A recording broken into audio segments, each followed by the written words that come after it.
Welcome to the Frankly Speaking podcast. Today I'm joined by Kenneth, who is a restaurant owner, owns three separate restaurants in Hawaii. He is an aspiring MMA fighter, gonna fight me one day, and blowing up on TikTok recently. Does a bunch of chef reacts, and yeah, welcome. Hello. I was really curious to hear more about your background because like you're pretty young, right? You're like 28, 29, and then you already own 29. 29 and already own three restaurants. Like that's pretty impressive. I thought the whole restaurant industry, you had to like really work your way up and like took a long time. Granted, I don't know a whole lot about the space, That's not false. It is true. but yeah, just curious to hear like how you kind of grinded away and like made it to where you are so quickly. Uh, it's a very long story. How far back do you want me to start? High school? Yeah, sure. Okay. When I was about to graduate high school, I had to decide what I wanted to do. And Chinese parents, they're like, I want you to be a doctor or a lawyer. Yeah. You know all that stuff already. But basically, I wanted to either go to business or cooking or fighting. And they fighting is like two to pick from, cooking or business. And then I was like, oh, uh cooking eventually turns into a business.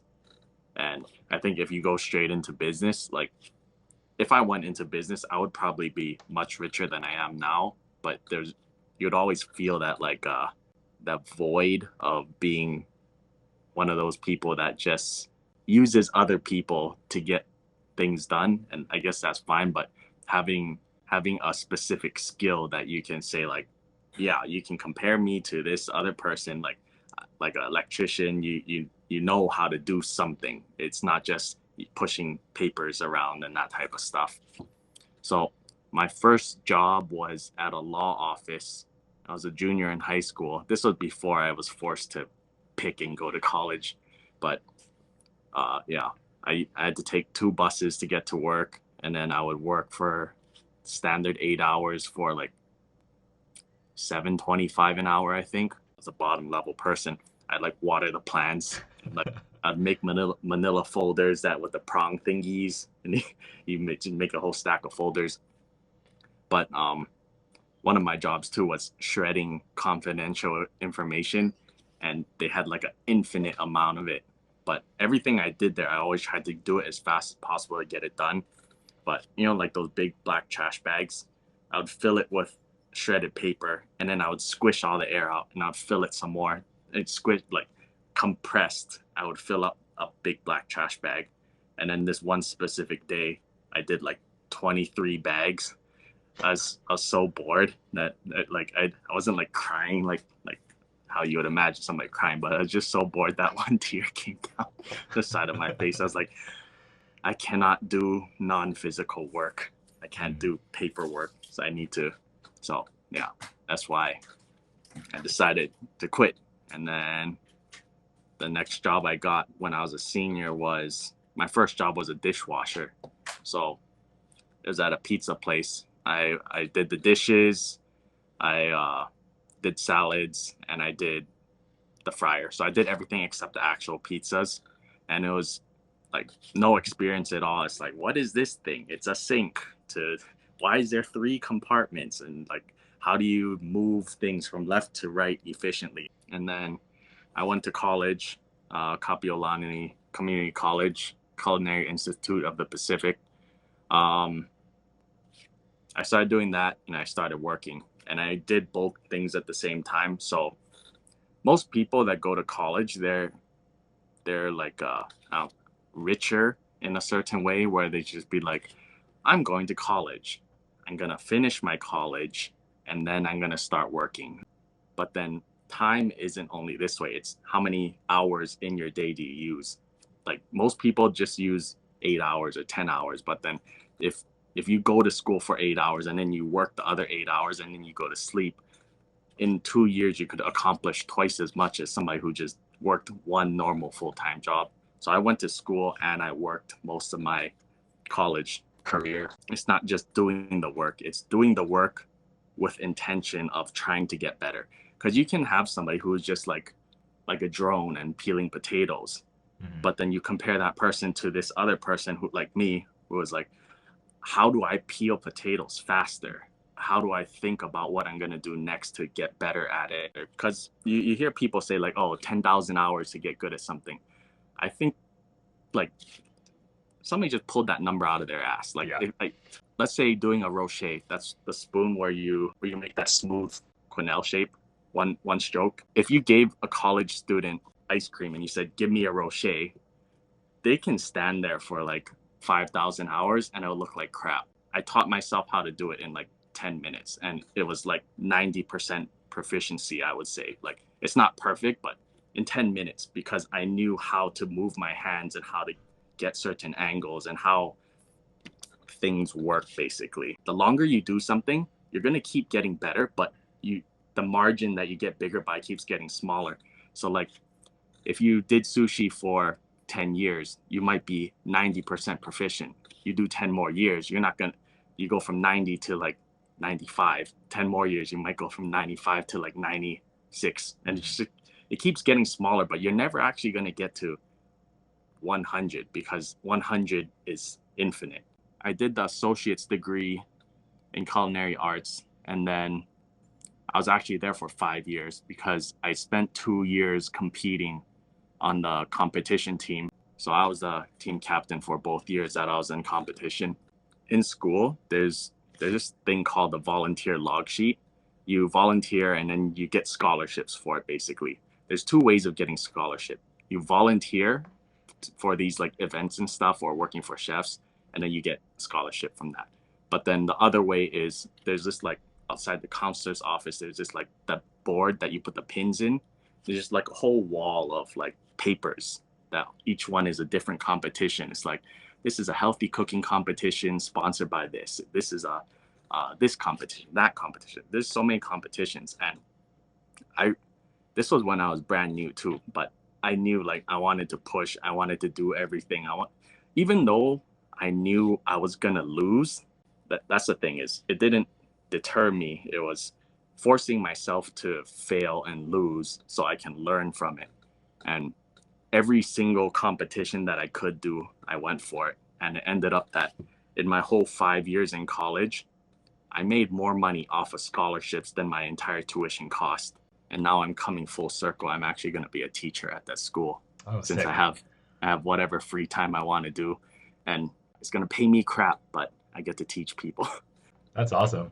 I guess I had a bunch of questions, kind of follow up, but like, I guess the first thing is a bunch of people are super afraid to fail. Like, I think that's actually the one thing that prevents a lot of people from achieving more success. And it's Yeah. kind of like ingrained upon us in school, like especially as Asian kids, like, hey, you got to be perfect, get all A's, um, Yeah. and do all the extracurriculars. Like you said before, doctor, lawyer, engineer, you have like set career paths you can choose from. Um, I guess what made you so unafraid of failure and like so also pragmatic? Because I think that most kids at that age, and like me too, like I wasn't thinking about career or anything during college. I was just thinking like, how can I slack off the most, pass my classes, get a good enough resume, and like play as much video games as possible, and just like effectively like waste my time doing normal kid things. But it sounded like you were already pretty mature at that age. You had a bunch of goals. You worked towards them, and you even did it without needing to. Like you said, you could have gone to college and just done that without working. So I guess like what kind of drove you to do those things, and like were there any events in your life, or is it just more kind of like an inherent, like I want to be the best I can and be really effective, even at that young age?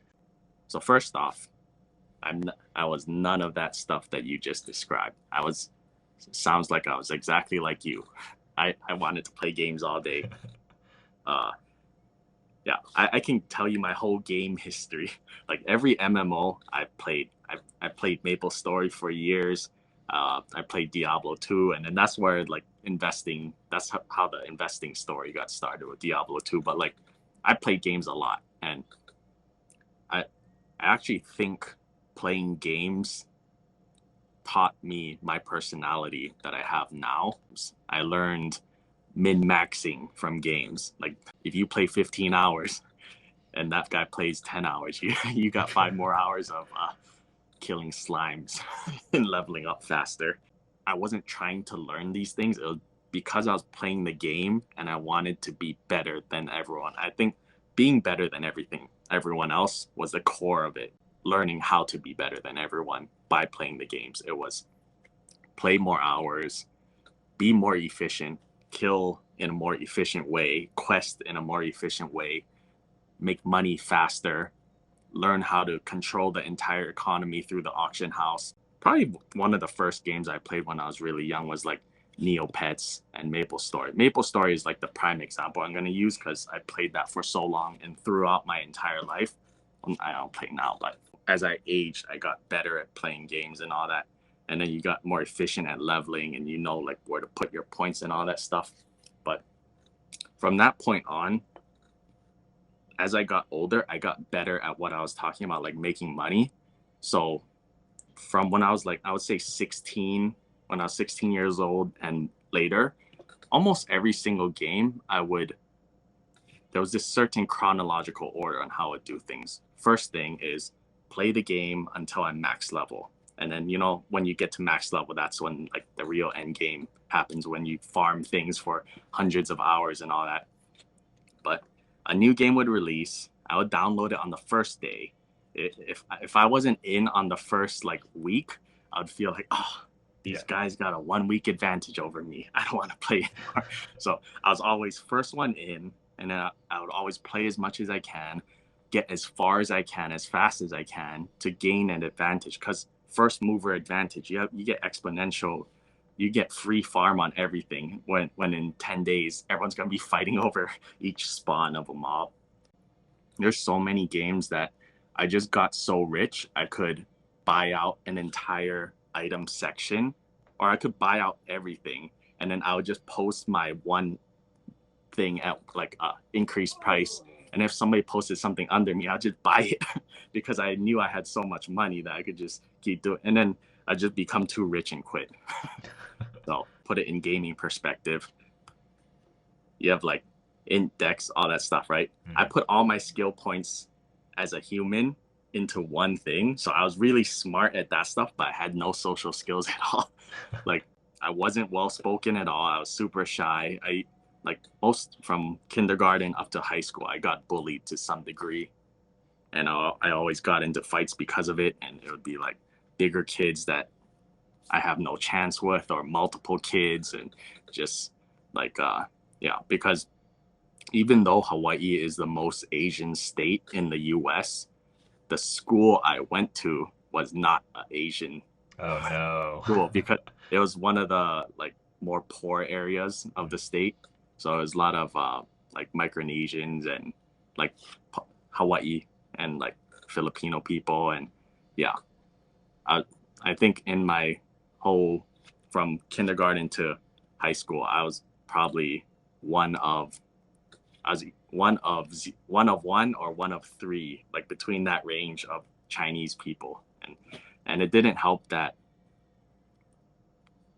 everyone, including myself, thought my family was poor. So do you know what a flea market is? Yeah. I also grew up poor, man. So I know, I can empathize. Yeah. I don't know if those exist in other places, but we'd go to the t-shirt stand where there's just like super colorful t-shirts, and there's a sign. It's like 5 for $10, and there's like a dolphin on it, or there's a lei, or just like super basic shirts with like a print on it. So that was the clothes that I ended up wearing. I'd always wear shorts to school, and I remember so clearly for my, you know, your 6th grade dance, you're supposed to wear nice clothes. Nice clothes for me was wearing jeans, and it was kind of fucked up what my teacher said, right, when I showed up, because like I never wear jeans. I always wear shorts, and like I showed up in jeans, and then she was basically talking crap about what I was wearing, and she was like, "Is that what your parents made you wear to the school dance?" Dude. I was like, but yeah. Anyways, it turns out my family's not poor. They're just Chinese. That's absolutely hilarious. So I grew up in Iowa. It's basically all white people, like very similar, like one of one or like one of three. I mean, I never knew anything about our finances. I just knew that like we never got much stuff. my parents bought me like Game Boys and stuff, but like you know how like in high school you're supposed to go out with your friends to the mall or something, or like do extra stuff with your friends and all that stuff. I never did that with anybody. I don't know if you know what a plate lunch is. It's scoop of rice, mac salad, and a protein, just like $8 or something. I've spent like $20 on plate lunches with hanging out with people in my entire high school career. Like I didn't get an allowance. It was like, Chinese New Year's, you get the red envelope, you get all this money and stuff, and then you receive it, and then you just give it to your mom because mom's gonna put it away for you. Right. Like when you want to buy something, then it's like, oh no, this is for saving, and it's just like, what's the point of people giving me money if I can't spend it? Yeah, dude. It's like, And then for Christmas, you would get like a quota. You can spend $20 this year. Buy whatever you right, want. buy this one thing for Christmas. I was a bit lucky. It's like one thing for Christmas, one thing for your birthday. Yeah, But like I played a bunch of card games, so like Yu-Gi-Oh, Pokemon, Magic the Gathering, and the local game shop, they would actually give out prize money for winning. So that was how I actually had money. Like I didn't get a part-time job or anything. yeah. My parents actually had like a negative allowance, so if I got like a B on my report card, they would take money from me. Money that Yeah. like I don't even have, right? Like Yeah. I remember report cards. Getting an A was $20. Getting a B was $10, and then nice. getting a C was $5 or something. No. You got money for getting a Right. D? No, I no. would get like It, beat it for was getting a D. yeah. No, that's not right. It's A minus, B plus, and then you don't get anything below that. So 5, 10, 15, A minus, B plus, 0, 0, 0, 0 below that. Yeah, that makes more sense. Yeah, I was like, dude, like what kind of Asian parents giving money out for D's like that? It's really cool how like Hawaii, it seems like the community is super tight knit. Nothing at all like corporate America where it's just kind of like your connections don't really matter until you're much older, or if you're already like wealthy and connected, and then you have like friends, families, or parents Yeah. that can help you out. Um, so I guess it's still kind of unclear to me, like how do you go from working at restaurants to eventually like becoming an executive chef and opening your own restaurants? Um, like that entire process, if you could kind of go into it. The reason I just told you about me getting bullying in high school and stuff is because there was a transition from high school to college, that when you go to college, it was like you get to restart brand new.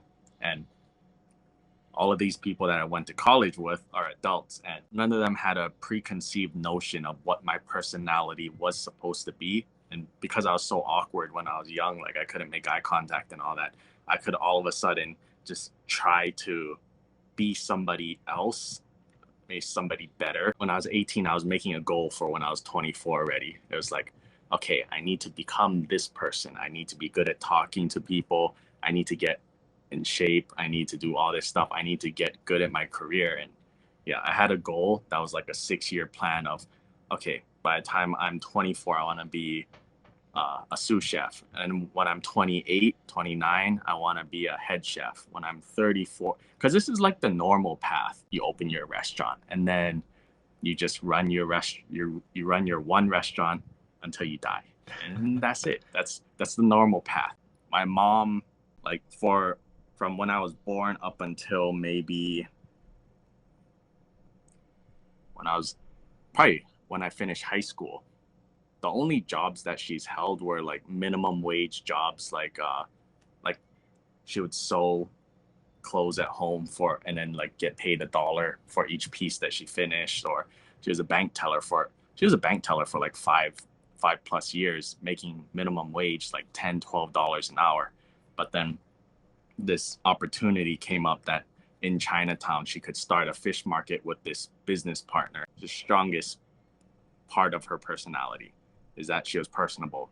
So the other partner was better at like cutting. They knew how to butcher things, they knew how to sell things, and he was a salesman and she was a personality. So they partnered and they opened a fish market in Chinatown about 10 years ago. And then that's when they started making real money, not minimum wage money. This was about when I was 21 or 22. They made they finally saved up enough money, and then the business partner wanted to open a Thai restaurant, and then I was already in school and working, so I was in the industry. So I ate his food, and I was like, "You don't know how to cook Thai food. Don't open a restaurant.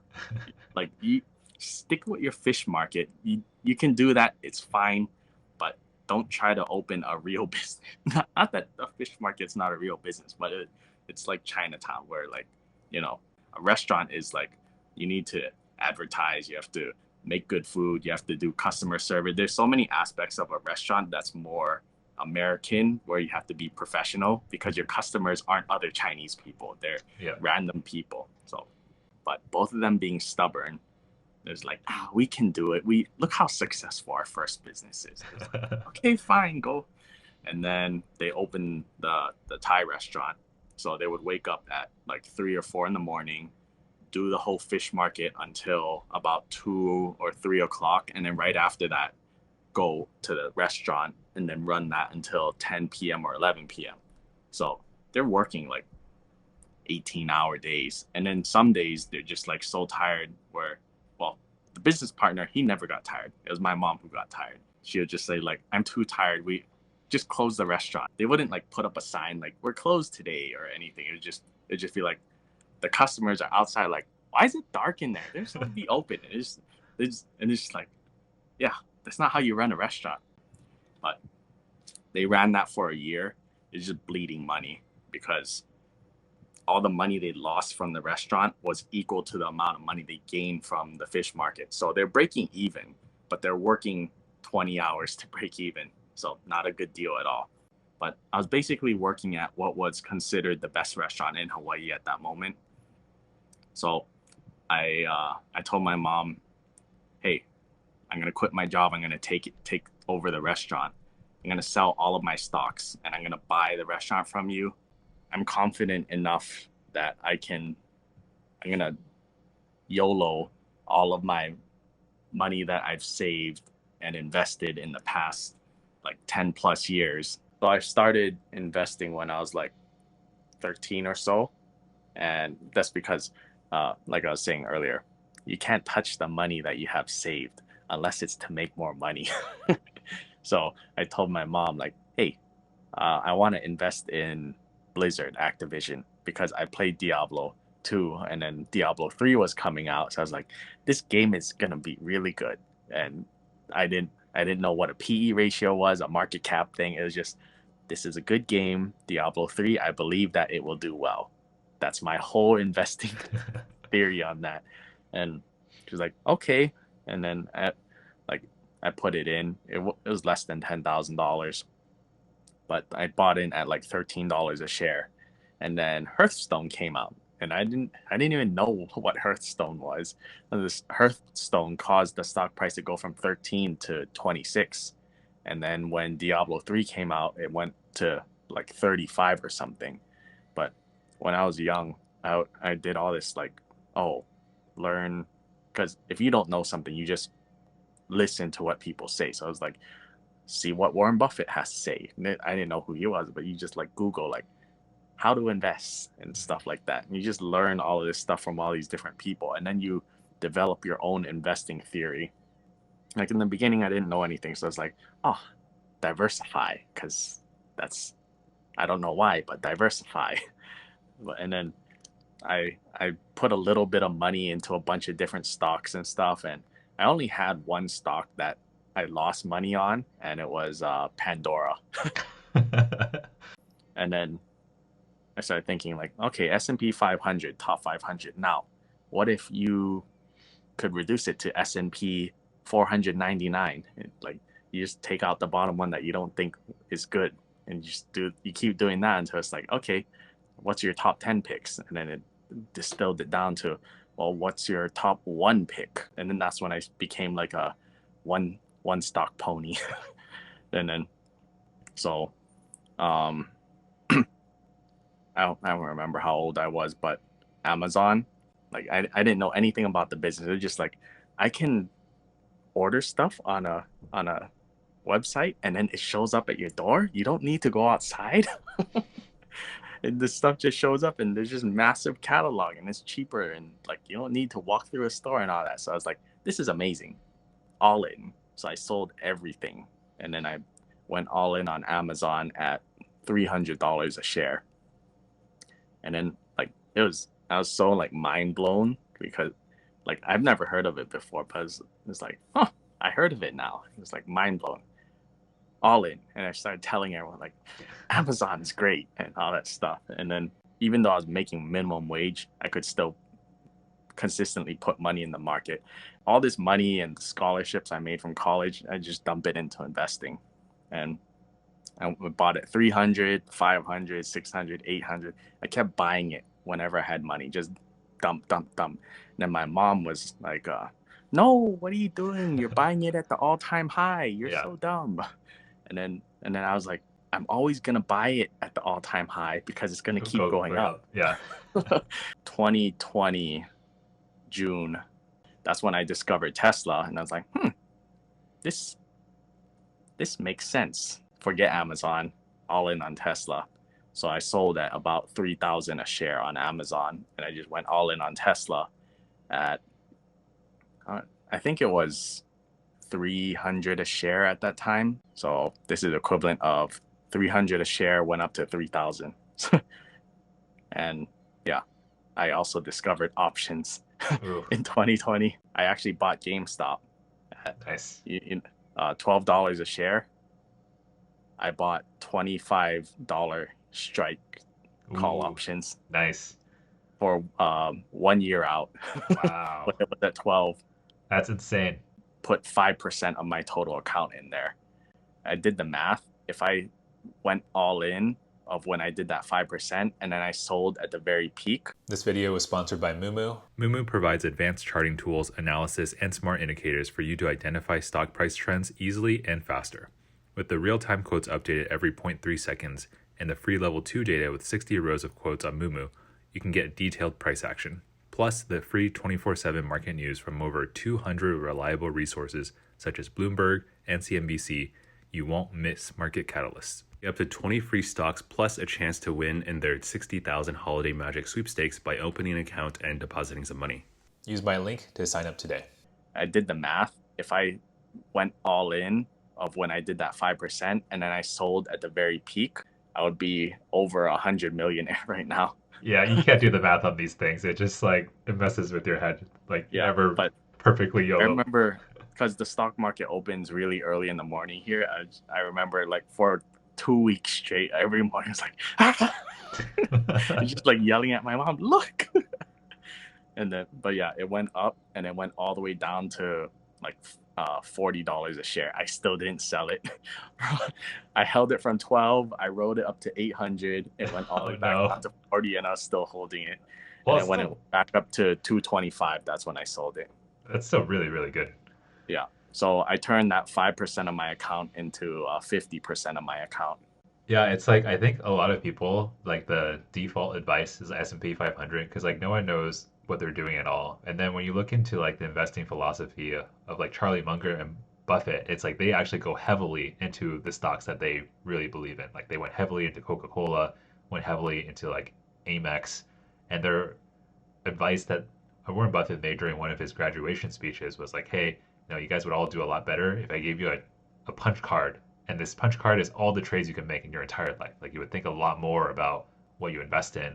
And then also the investing advice of like, buying what you use. And it's funny with like the GameStop thing because like I had lots of friends also buying into GameStop and also riding all the way up, all the way down, and then all the like exchange shenanigans, except most of them just like, panic sold when it's dropping. I wish I panic sold when it was at 500. Yeah, I mean, I think a lot of these financial shenanigans and like your story is actually very similar to a friend of mine who she always loved Netflix. Like she was really closely connected with like entertainment industry and worked for like HBO, super into movies and stuff. And she just plowed all of her money into Netflix ever since like for forever, all of her working money. And yeah, Netflix was one of my back in the diversity days, that was one of my picks. Nice. Yeah, and Netflix blew up, like all these tech stocks blew up, and like you could have picked a lot of stocks that performed really, really well. Like Shopify went up like 300x or something. Like a lot of these tech companies over the past 15-ish years has been like almost nonstop up. And nowadays, a lot of people are like, no one knows what's going on anymore. But I think as far as like the GameStop saga, and then even like crypto was huge, and obviously is dead now. But like NFTs, there's so many stories, even of like really young people. Like I get messages from people who are like, "Hey Frank, I'm like 18. I have like a couple $1 million. I made this from NFTs. Like, what do I do with this?" Like, and people whose lives are just like drastically changed. And I think the way that people are able to find out how to trade and like the information's out there for free. You can find it so easily. And you can also trade so easily now. Like I remember the first time I tried to trade options on Fidelity. That's so many like guardrails. They're like, hey, do you have this experience? We're gonna verify your income. We're gonna do X, Y, Z, do all this stuff, and we're still not gonna give it to you. And now it's like, download a random app. Boom, we'll give you level four options. You want to sell a naked put? Go ahead. Like, do We'll whatever give you want. you 20 times leverage. Yeah, infinite leverage glitch. Like, I don't know if you saw that stuff Yeah. happening. People like found, um, yeah, but it's I think in terms of people making and losing fortunes these days, and especially like younger kids in college, it's like a completely different ballgame than 15, 20 years Yeah, ago. that's the thing is, you can do millions of hours of research to invest in one stock, or you can just close your eyes and throw a dart and end up investing in that same stock. It doesn't matter what effort and knowledge went into it. The only thing that matters is what you bought it and you sold it at. If you both bought it at 10 and you both sold it at 20, you both doubled your money. This person studied and invested for 50 years, and this person's a 8-year old who is like, I like this ticker, made the same amount of money. Yeah, it's hilarious because it's like knowledge almost hurts you in a lot of these cases because like Doge was like a meme coin. This dude made it in like 4 hours, and he sold all of his Doge, like the original founder, for like a used Honda or something, made like 20K. And everyone's like, oh, it has unlimited supply cap. This thing's worthless. Like it's a meme. And then Elon started pumping it, and people who had like tens of millions of Doge because it was like fractions of thousandth of a penny, and then it almost went up to They're like, rich. yeah, like they're Just stupid random things rich. happen. I put my notice in, 3 months pass, and then time to take over the restaurant. Once I took all that stuff, I didn't have any money left. I had $10,000. So that was so from the day that I got the key, I also asked one person from that restaurant to come with me. So it was me and this girl named Elena. We were the entire kitchen staff. And then we couldn't leave at the same time. So she put her notice in for 1 week after my notice. So for 1 week, I was just in the restaurant literally by myself, cleaning the kitchen, because before it was my mom's restaurant, it was a Chinese restaurant for 30 something years. So I was just like scooping grease. And then while cleaning, I would like set up vendors, and I hired people to put our new sign up. But like the whole restaurant, it still looked like an old Chinese restaurant, like the red chairs, the plexiglass on the tables. If you look on Yelp, you scroll down far enough, it looks like an old Chinese restaurant. And then Elena shows up 1 week later, and then she says, "Okay, Kenny, what do you want me to do? What's the menu?" And I say, give her this piece of paper. It's just chicken scratch on it. It's just like the title of the dish, and then that's it. And I was like, they're in my head. Just do what I say. So I ordered enough ingredients to do everything. And then we cooked the whole menu based on what was in my head one time. And then we taste each dish. And then I just say like, okay, this needs more seasoning, change this, get rid of this whole dish. It's crap. From that point on, it was just start prepping. We're gonna start prepping to open for service at the end of this week. So 2 weeks from when I got the key, we're gonna open the doors. I didn't know anything. I didn't have Instagram. I didn't have any connections. Yeah, I didn't even know how to get customers in the door. Hmm. But word got out that I left that previous restaurant, which is considered the best restaurant. And then like the story behind it, I'm assuming was compelling. Like, oh, this guy quit his job at this high-end restaurant to take over his mom's failing restaurant. And He opened it in 2 weeks. That's why it looks like crap. It looks like a pop-up still. You have to start somewhere. If you're never happy with your food, then you're never gonna serve anyone. And then you just like caught in this spiral of not doing anything. Like I'm scared, like you were saying earlier. So yeah, first day we did 26 covers. Can you explain what covers are? One person, Oh, okay. one customer. Gotcha. So me and Elena in the back, and then my mom and the business partner were my servers. And their English isn't, they're kind of fob. Yeah. So when they serve my customers, they're like, oh, here's the menu, and just like, walk away. They come back. You ready to order? Yep. And then that's the thing.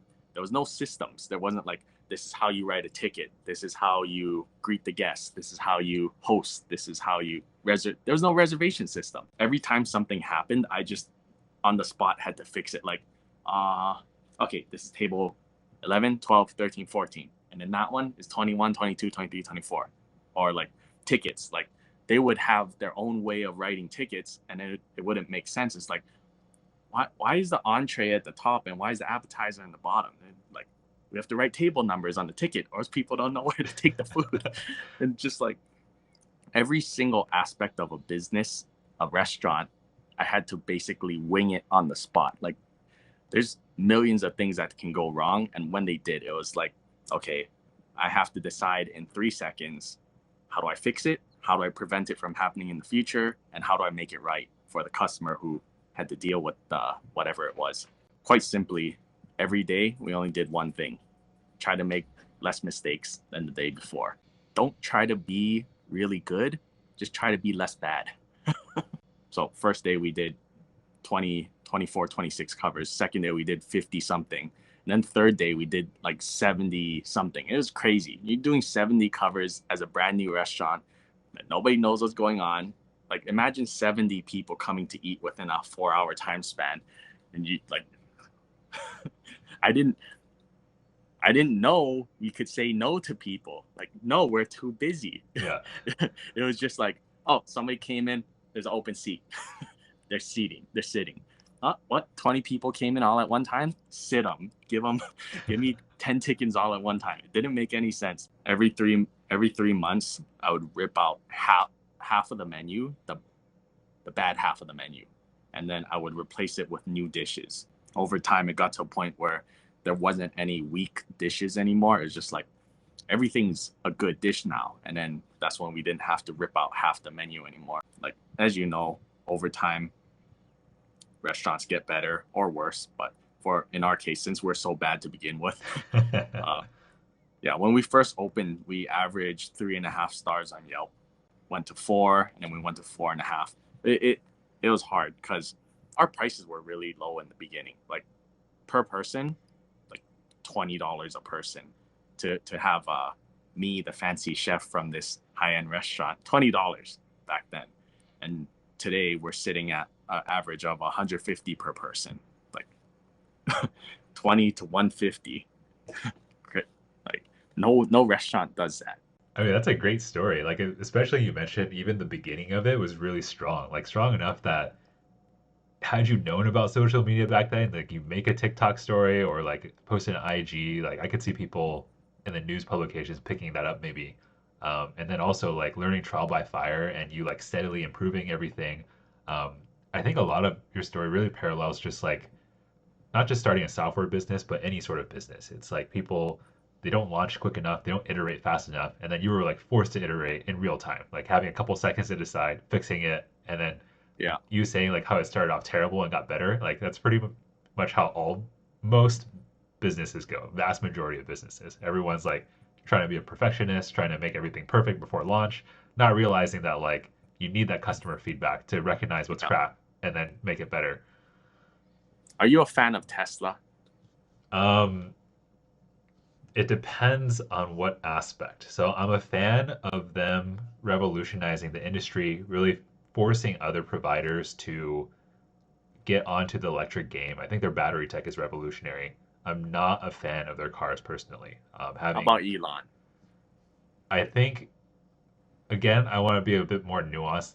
Overall, I'd say I don't like him a lot. I think he makes himself into this kind of like almost mythical type figure. I think he's an amazing marketer, genius level marketing. But in terms of actual innovation, if you dig into his background and a lot of these companies, like Tesla, he's not the real founder. Like these other two dudes made Tesla, and then he came in. He was the businessman that swooped in and kind of took it.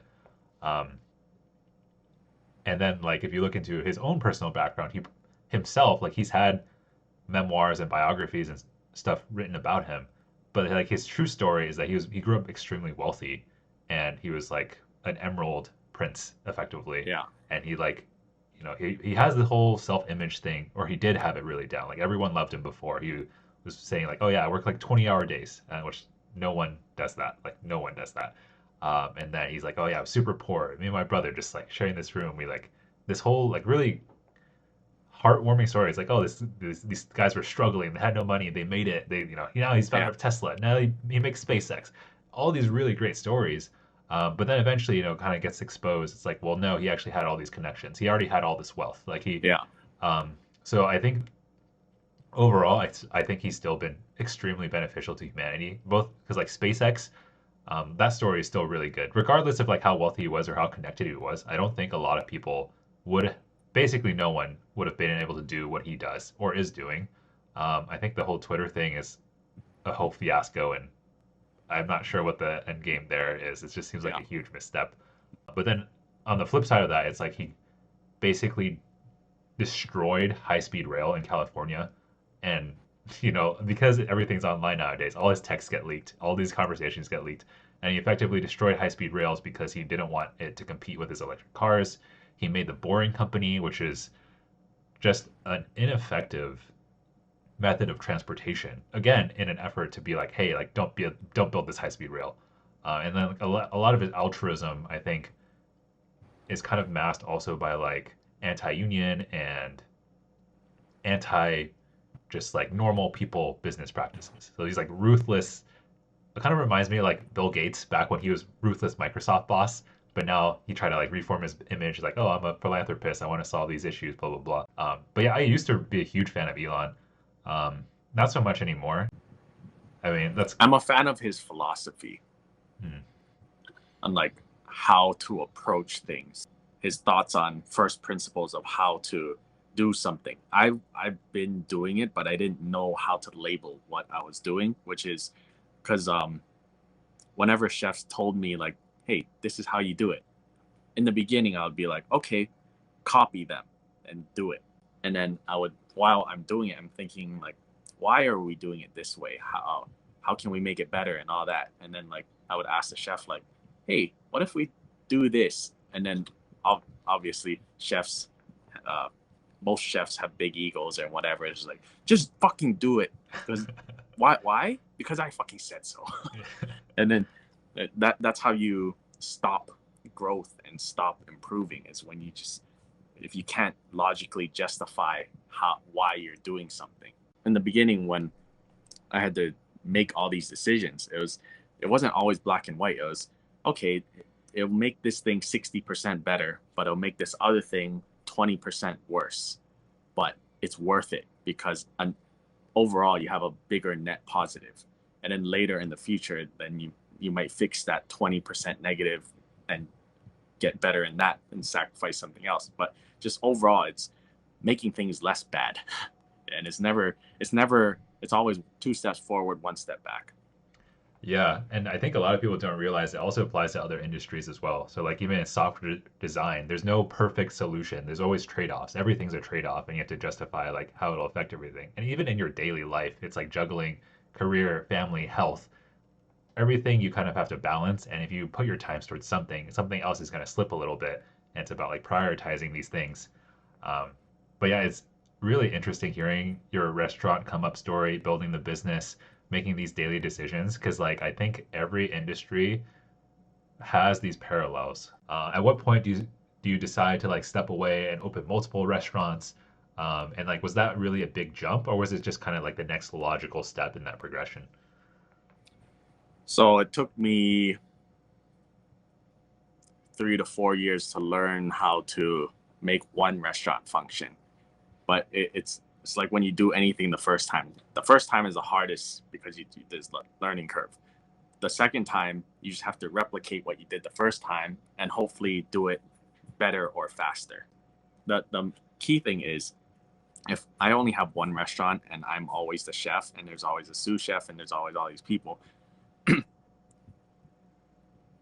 what's the most important thing in any business?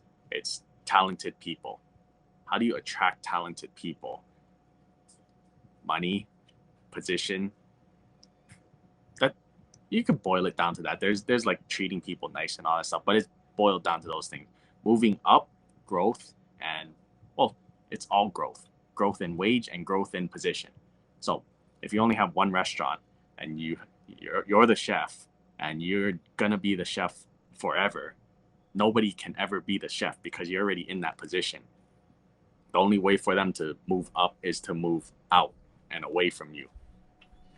And so if same thing, sous chef, he might leave in 10-20 years, but there's 10 line cooks. All of them know they all can't be the sous chef. But if I keep opening more restaurants, then people know, like, even though I just started here and that guy has 3 years on me or whatever, they're opening so many restaurants so fast that just by default, I will get my turn to move up. Obviously, I treat the people who have been loyal to me well, but if somebody's more talented, I'll move them up faster. But that's the thing.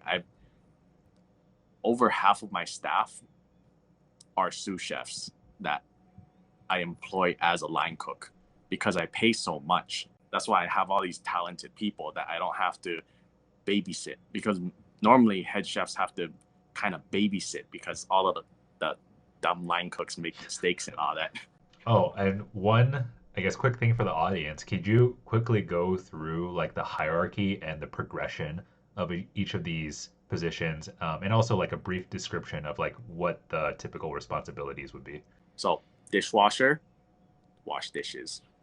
Prep cook, you prepare things, but you don't actually work service. Service is like when the customers come in and you cook, right? So dishwasher, prep cook, line cook. Line cook is like saute, like the grill guy, the salad maker. Those are all line cooks. But in general, the hierarchy, like some places don't have a grill, some places don't have certain equipment. But in general, it's pantry, which is like salads, and then like expo, which is like the ticket reader and like helps the higher people plate. Like plating is when you put the steak on the plate and then you send it up. So it's like expo, and then there's like the main stations, which is the ones that actually cook on fire. Saute, which is normally like the guy you see spinning around with like 10 pans on the burners, and then there's like the grill or the broiler, like the salamander. And then so those are all the line cooks. Then there's some places have lead line cooks, which your job is to lead the line, make sure everyone cooks good for service. And then there's in high level places, there's junior sous chefs, which is like a lead line cook training to become a sous chef. And then there's the actual sous chefs, which is a sous chef job is basically to keep the kitchen functioning as a whole, like do the ordering, do all that stuff. And then there's the head chef, which is like create the recipes, make the schedule, tell the sous chef what to do. The sous chef is like the highest person who does the grunt work and make sure all the other grunts get the work done. Head chef can also be called chef de cuisine, like chef of the food. Executive chef is more of a management position where like in a hotel, you might not even touch food at all. Your job is just tell people what to do. But in general, executive chef means you run more than one like venue. Gotcha. But some places it's just like, oh, he's the top guy, he's the executive chef, even though there's only one. And then in places like Olive Garden or something, I wouldn't say that the top person in the kitchen is the chef because they don't have control over the menu. And that this goes down the whole rabbit hole of how does everyone define what a chef is? Because based on TikTok, everyone's a chef. That's why I get salty about that. Nobody worked for it. Yeah, I mean that pretty much answered the question pretty well. And it's funny that you mentioned that like the chef nomenclature, because in corporate and like the tech side, everyone wants to add the word engineer to their name, even like if you have nothing to do with engineering. So now there are like sales engineers, and there's like I don't know, there's all these people that add engineer to the end of their name because engineers have like this higher perceived Yeah. importance or pay or Title. something. Yeah, Yeah. title, right? And like I really what you said about the progression, it's the same thing in corporate. Like if people are not moving up, they're moving out. And it's not even, it's almost more important for a lot of people that for the title. And I could see there's like a certain amount of people who would want the higher title for the same amount of pay even, because it Yeah. sometimes opens up more opportunities. So I guess more And instead it's of clout and there's yeah, other things. it's It's clout. it's like being a line cook on Tinder and you get 2 matches, but you write executive chef owner, everyone matches you. Yeah, and it's the same thing between like being a nurse or a doctor. Yeah. And I think that these like status games, people It's how actually people treat you differently because they automatically respect you because of a title. right. And it's pretty hilarious because Netflix before they didn't have titling at all. When I worked there, everyone was a senior software engineer. So, but when you don't have a specific hierarchy, like companies will develop their own hierarchy within it based on something. Because humans, we just love to organize ourselves. So instead, what we had was like, okay, well now you could see everyone's uh, tenure. So like someone who's there longer would supposedly have more clout, have more time to build like their connections or whatever.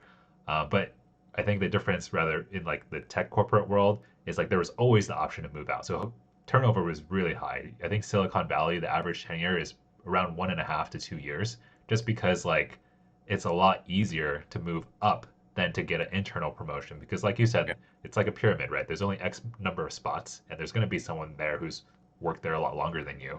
Um, but I think that it's really awesome how you kind of figured out all these systems kind of just like on the fly, like trial by fire. You're like, okay, all these people are leaving. How do I get them to stay? How do I make a system to keep my good people as well as like attract other good people to make sure everything runs smoothly? And I think a lot of corporations even don't figure that out. They're like, oh, we'll just pay people as low as possible. We'll get turnover. We'll try to hire cheaper things, Yeah. but then like the entire quality of the product suffers.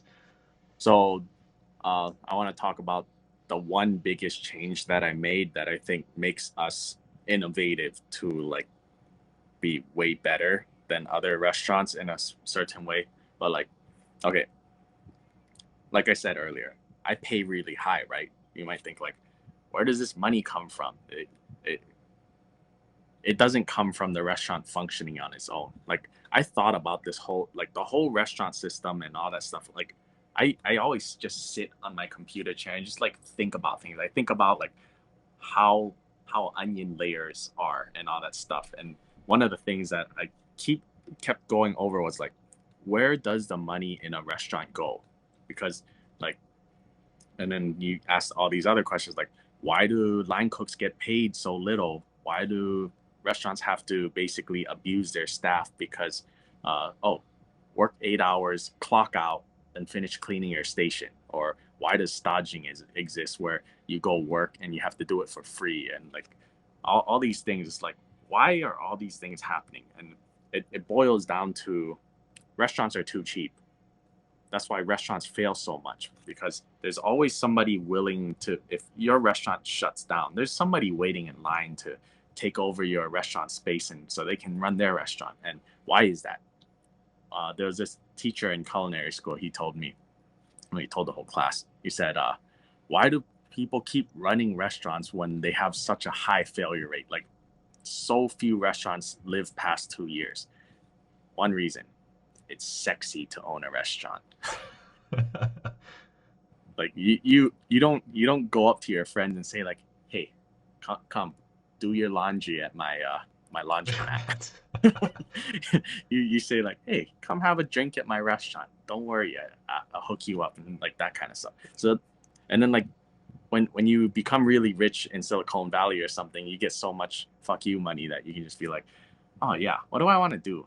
I want to open a restaurant because it's cool. You get to hang out with your friends at your restaurant and that type of stuff. So excess money in other industries end up flowing into restaurants, even though they're horrible businesses. So why do restaurants make so little money? Because there's always somebody in line who's willing to make less money. Mm. And like each region can only support a certain amount of restaurants. So like Hawaii, for example, we used to have 4,000 restaurants. So theoretically, if no new restaurants ever opened again and the population stayed the same, no inflation, just like imagine 4,000 restaurants last forever. The worst restaurant who's like barely surviving, he's going to survive forever. But you throw 500 new restaurants into the mix, the bottom 500 are going to die. Basically, restaurants are really bad for making money. So there's a joke. How do you make $1 million in the restaurant industry? You start with 2 million. Yeah. It's a common joke among like every industry. Back to what I was saying. I was thinking like, where is all this money going? Like my entire career before my own restaurant, the most I've ever been paid by somebody was $15 an hour. Other than that job, $12 an hour was my highest. And like I was pretty much one of the good cooks on the island, and I was getting paid so little. And I was like, why can't people afford to pay restaurant? Oh, greedy owner. That's what everyone is like. It's like the cop out answer. Oh, the owner's greedy. That's why. But once you start breaking it down, it's not. Some restaurant owners are greedy, and that's why it is. But most of the time, it's not. That's why there's no big, like other than fast food chains, there's no big restaurant corporations that serve like middle to high end food. Their market cap max is like $1 billion or less or whatever.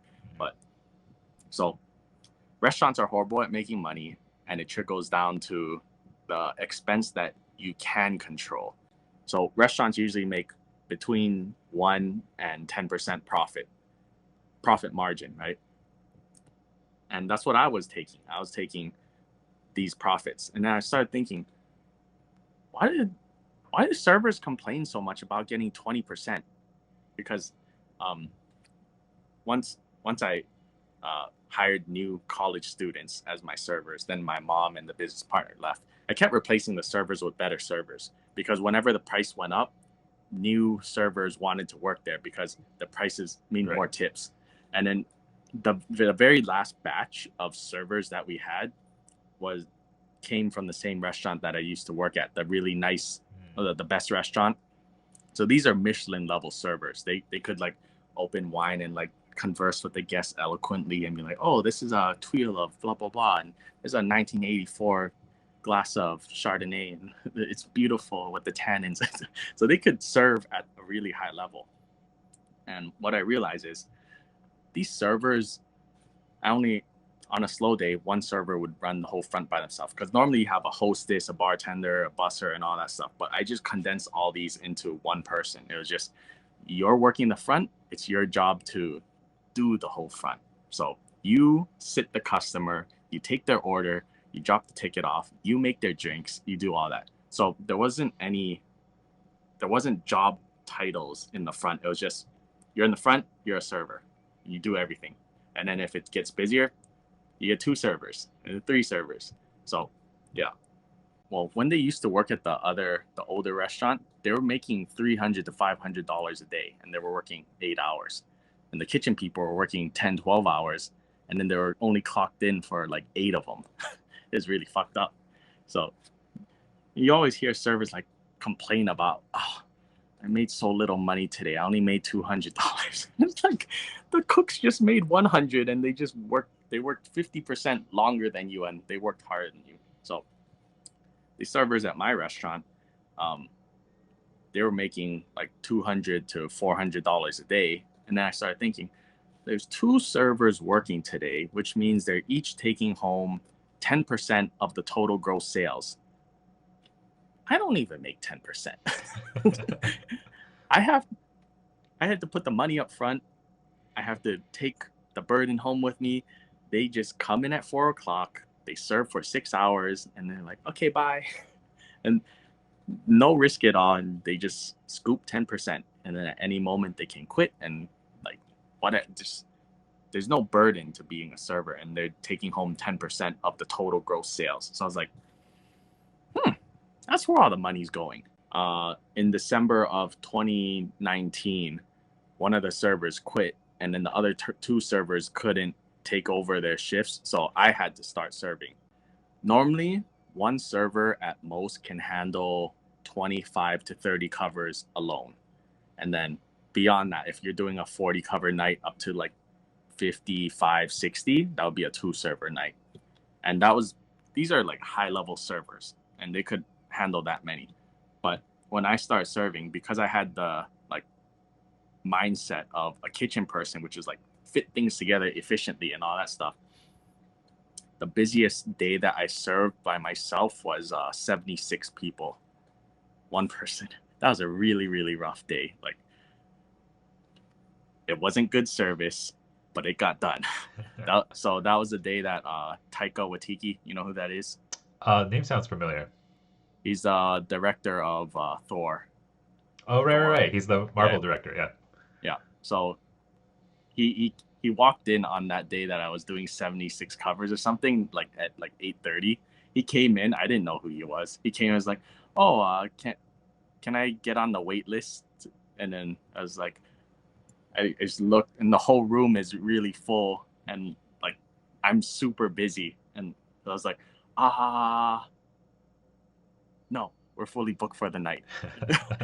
Because there's just too much happening, and he was actually very nice about it. He wasn't like, you know who I am. He was just like, oh, okay, thank you, and then he left. And then the first table I went to after that, he was like, you know who that was, right? And I was like, no, that's Taika Waititi. I don't know who that is. He's a director of Thor 3 or whatever. And I was like, oh, I'm too busy. I don't care. So, yeah.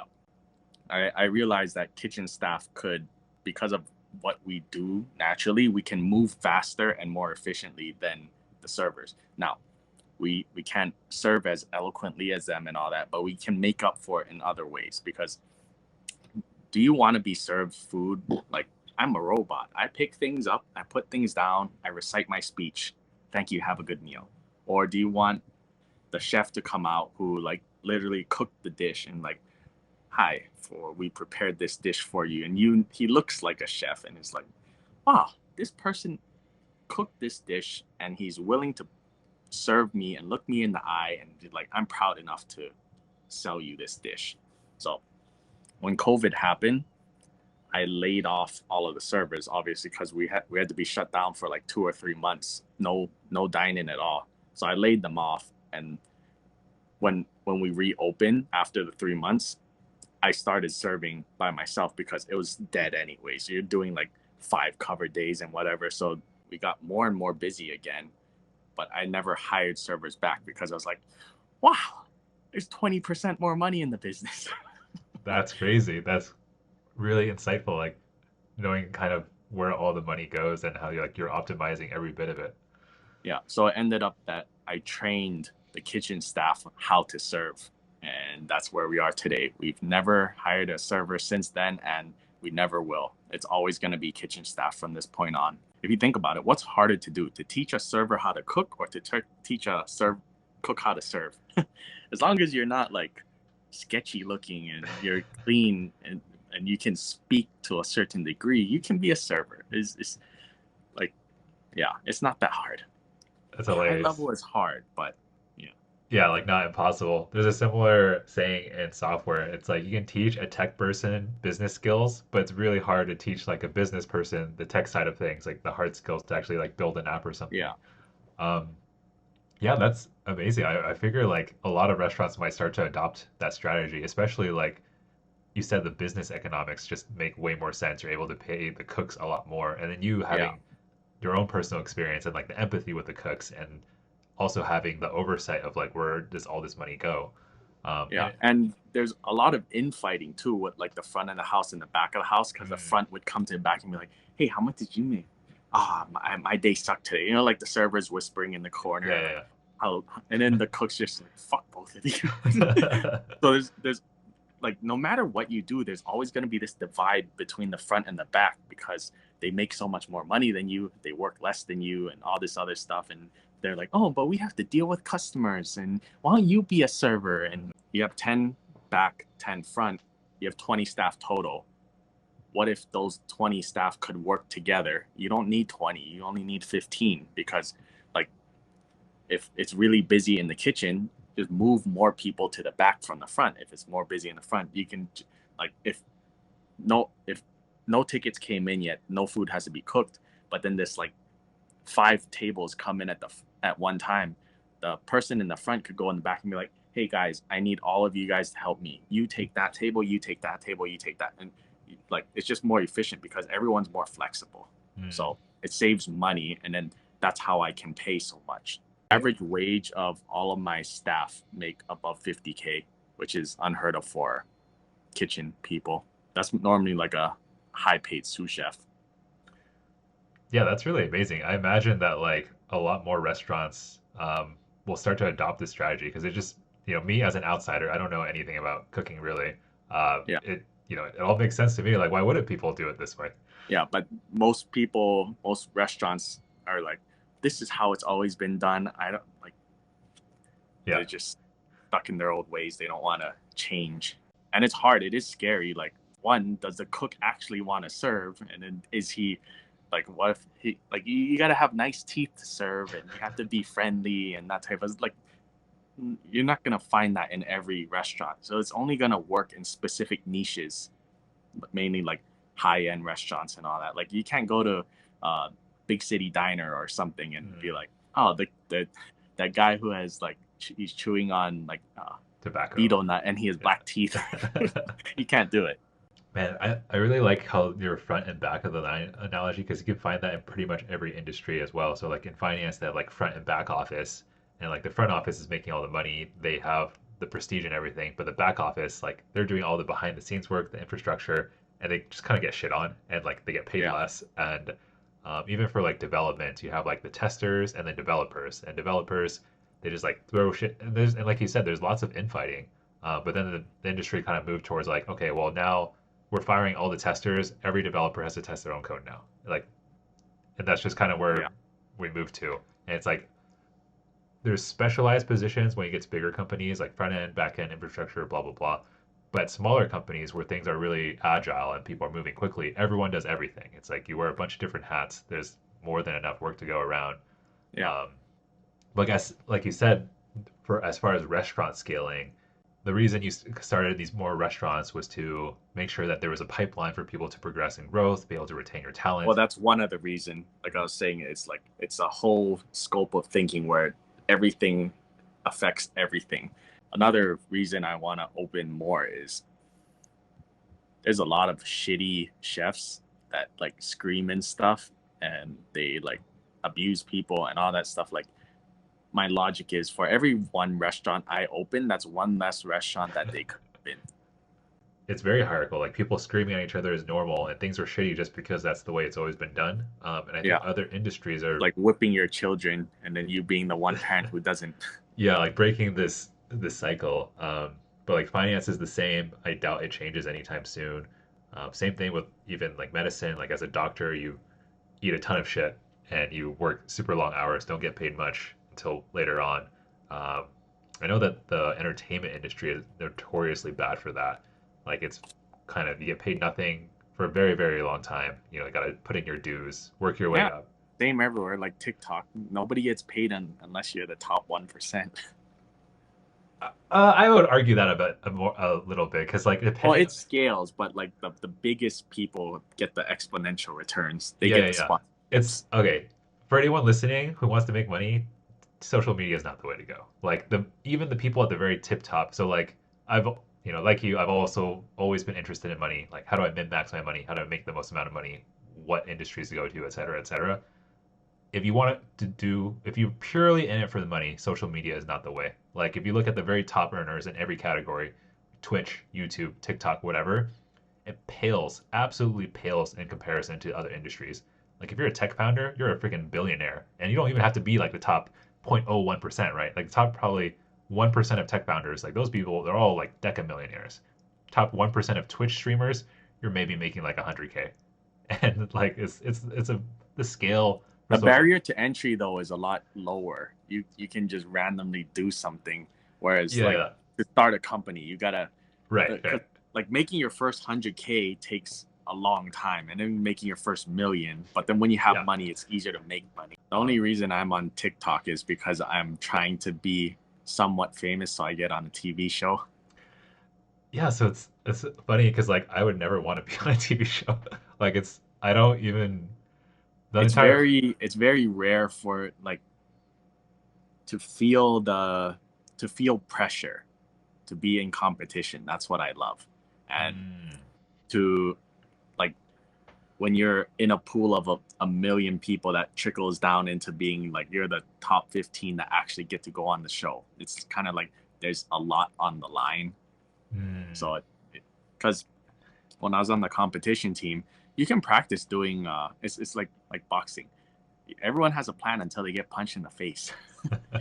It's the same in competition. We practiced it like hundreds of times, but they still screw it up on the actual competition when they've done it perfectly multiple times already. It's just a different level of pressure, and I like pressure because performing under pressure is like doing competitions is like the culmination of all of the practice you put in. It's not that you practice to do the competition, it's that the competition is the judge of what you've done. So I think like going there and competing with other people on an even playing field, that's the most important thing. Everyone can, in restaurants, you can make this fancy dish and you can have 100 people on your to help you make this tasting menu and be 3 Michelin stars. But on certain cooking competitions, it's only you. Everyone has the same equipment, everyone has the same amount of time. It's just even playing field. That's what I love so much about it. And that's why I want to do it. Because like even making cooking videos on TikTok, you see my crappy home stove burner, and then there's these people with these like $1 million kitchens. Yeah. It's not fair. And I have no editing skills, and it's too much work and all that other stuff. So and people keep asking me to cook. It's too much work. It's too much work.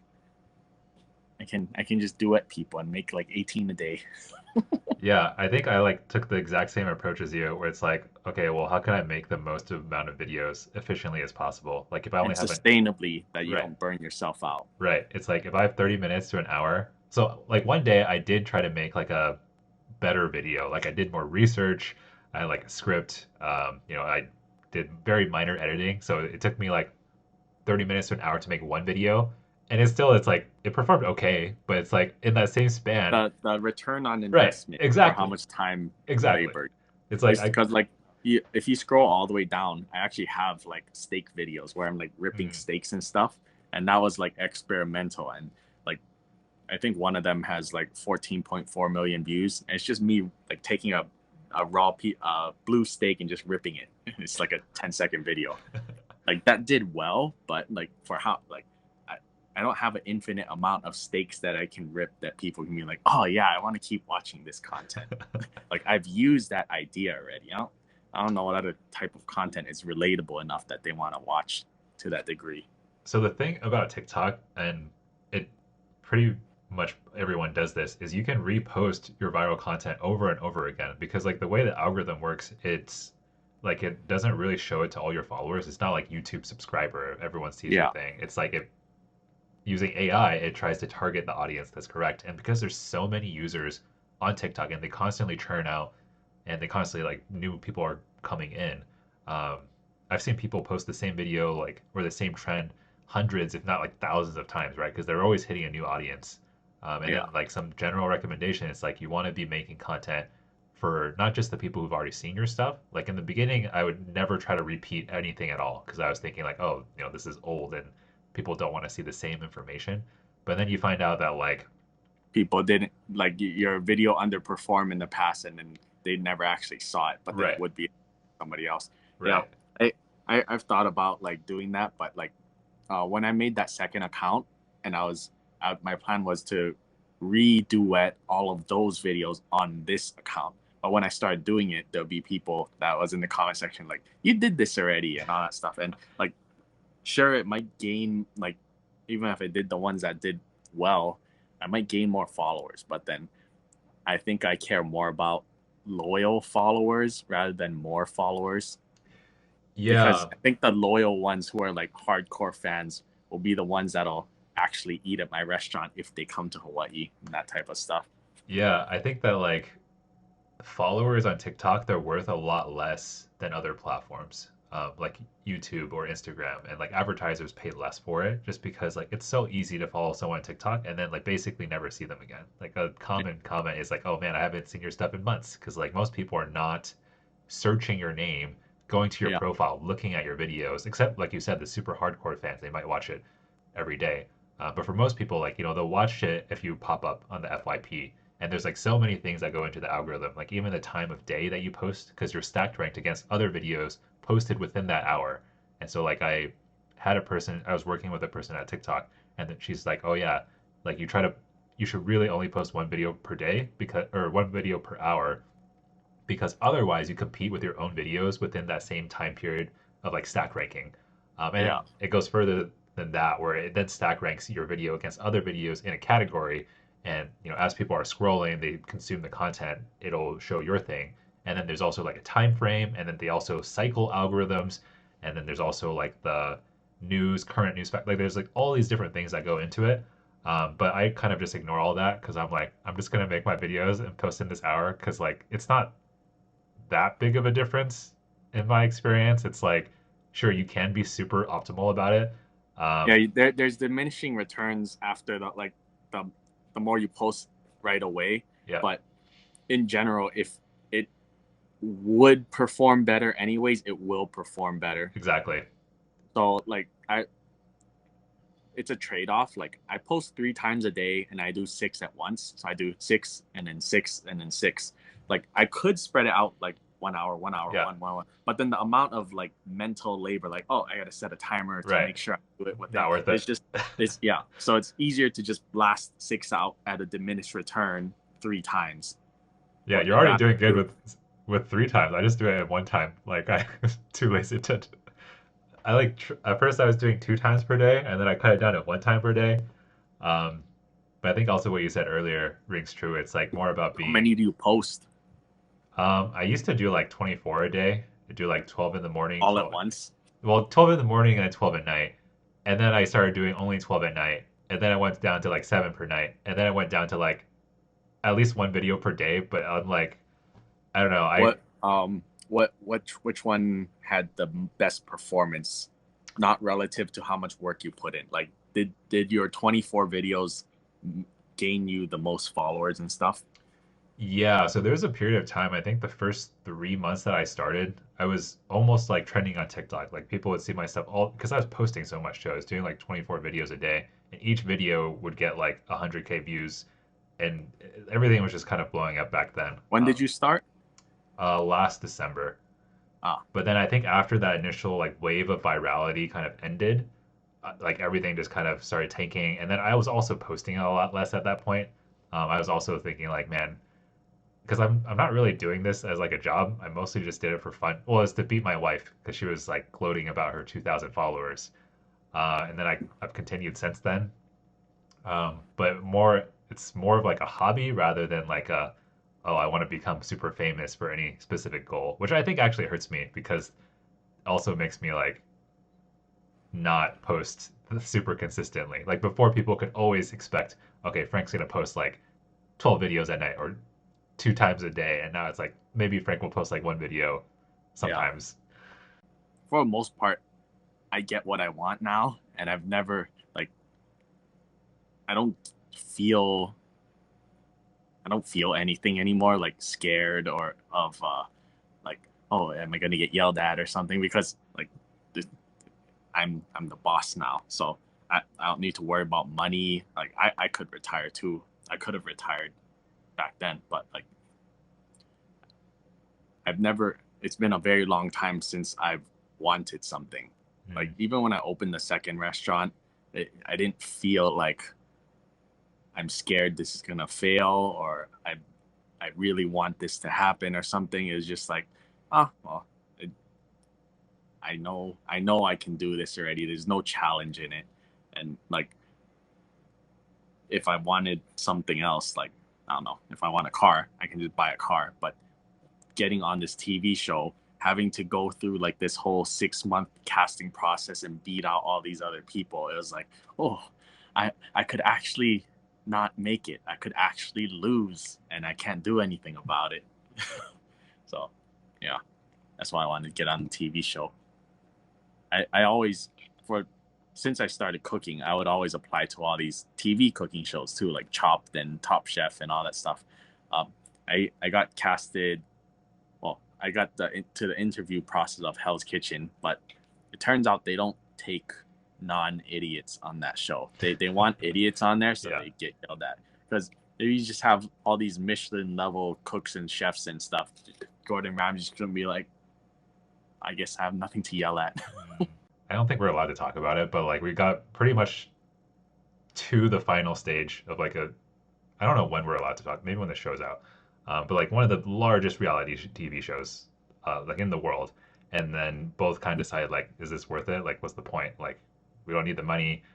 Uh, we're gonna have to be away from our kids for a long time, which is the main reason. It's like, okay, well, if we do this and we're stuck in this place for like over a month, then our parents are gonna have to help look after the kids, and we've never been away from them for that part for that long. And also, I just don't even want to do it really. In my mind, I was always thinking like, oh, I'll entertain this idea, and then we'll fail at that X step. But then we kept on going to the next step, and every step I'm like, hopefully the next time we fail. But then it's like, oh no, oh you guys are in, you guys are gonna be in this thing. I'm like, oh no.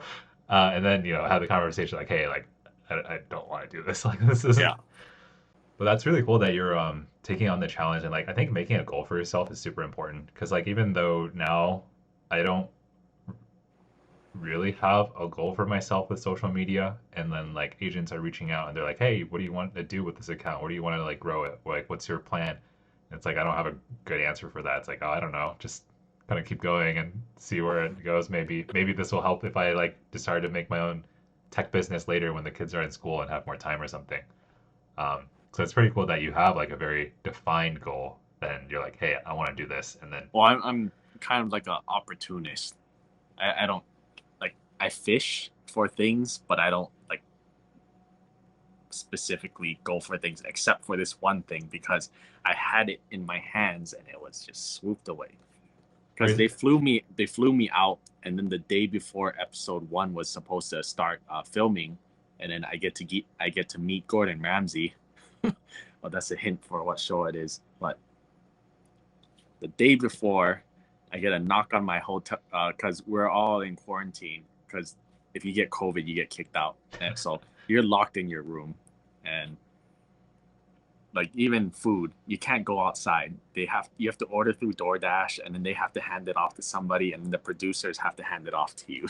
So I was in London, and I still couldn't experience London. So I got a knock on the door. I was like, I didn't order food.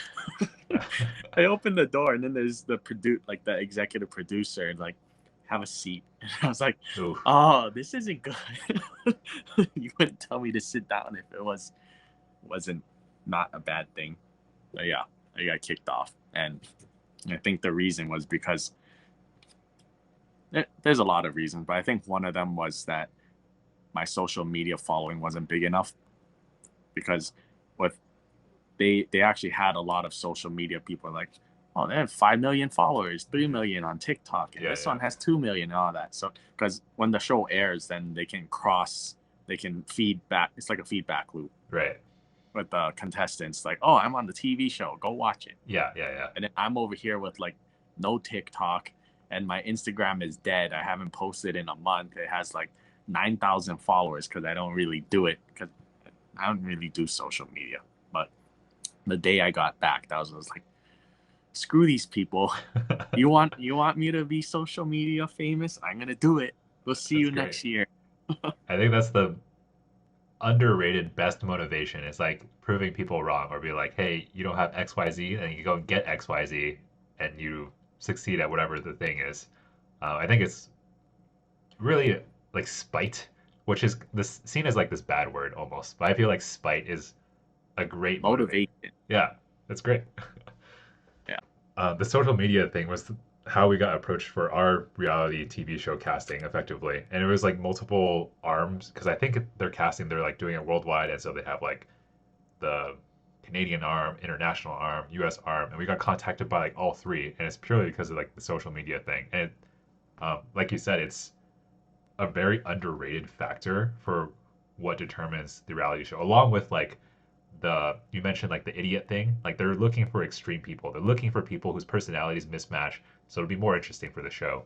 And I think I'm interesting. well, you gotta be like really toxic in a way. So it's like, Have you um, seen my videos? are they toxic? They seem pretty tame to No. me. Yeah. But maybe I couldn't convey that in my interviews. Yeah, I think it's like they know what sells is as well. So it's like I was reading a little bit about how these producers and casting agents make these calls, and essentially they have like personality profiles, and they know which ones don't fit well together, which ones are almost certainly likely to cause conflict when people are on the show. And of course, they try to get these extreme polar opposites because they know like, okay, there's going to be conflict on the show. This will get views because of the Yeah. controversy or whatever, the hate or whatever. It's like a Jersey Shore situation almost in a way.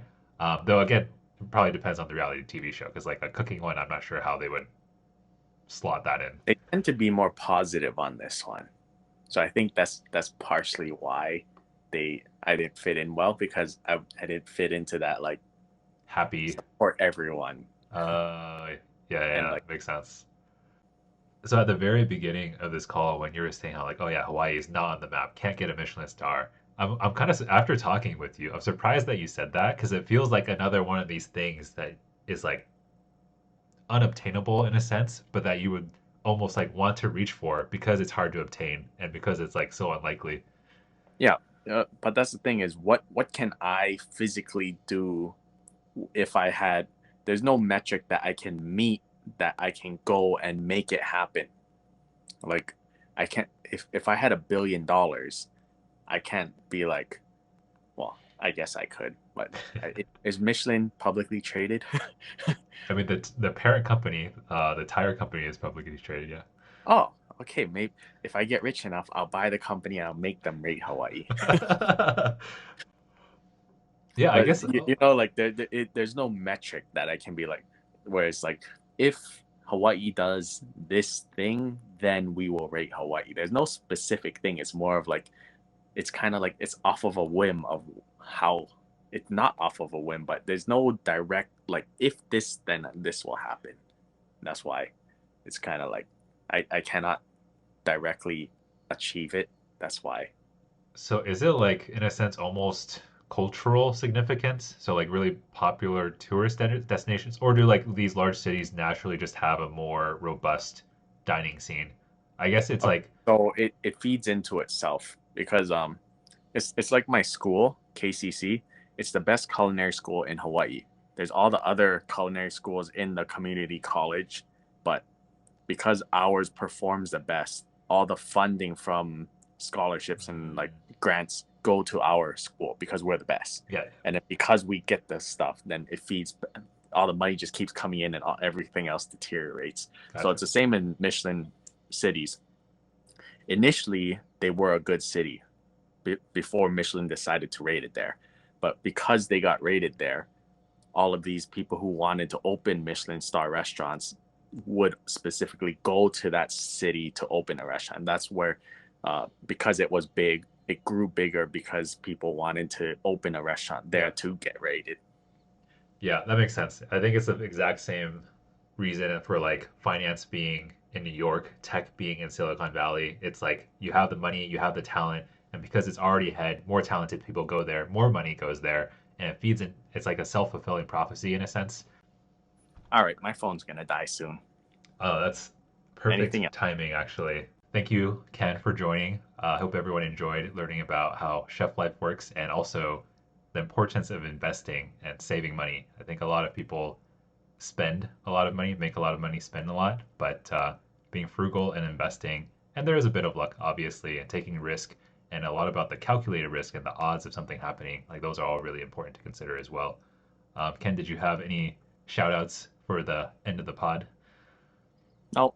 Bye. All right, there you have it. See you all later.